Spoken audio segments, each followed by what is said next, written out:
ต้องขออนุญาตถ่ายทอดงานของอาจารย์ฤทธิพรอินทร์สว่างซึ่งหนึ่งเพลงนะครับกำลังใจนะครับวันนี้ก็มาเป็นกำลังใจให้กับผู้พิทักษ์ป่าด้วยแล้วก็พี่ๆน้องๆที่มาร่วมงานในวันนี้ด้วยนะครับ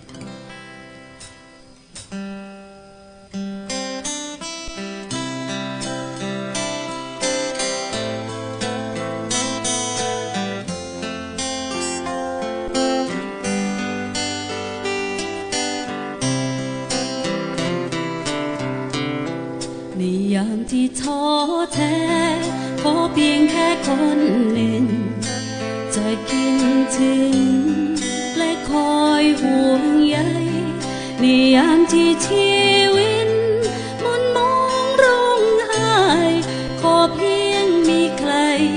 ปลอบใจสักคนในวันที่โลกร้างความหวัง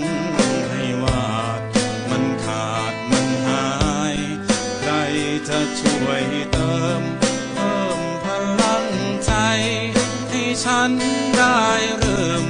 ต่อสู้อีกครั้งบนหนทางไกลกำลังใจจากใครโน้ขอเป็นทางที่ฝันที่ใฝ่ให้ชีวิตได้มีแรงใจให้ดวงใจ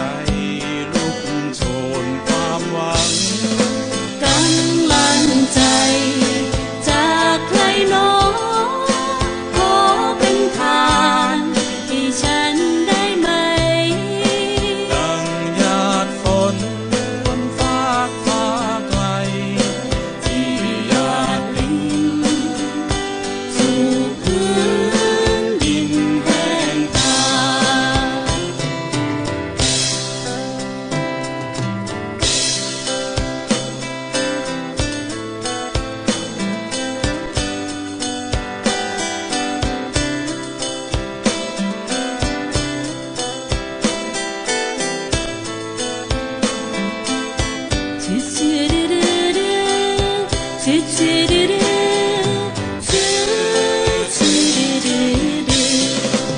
กำลังใจ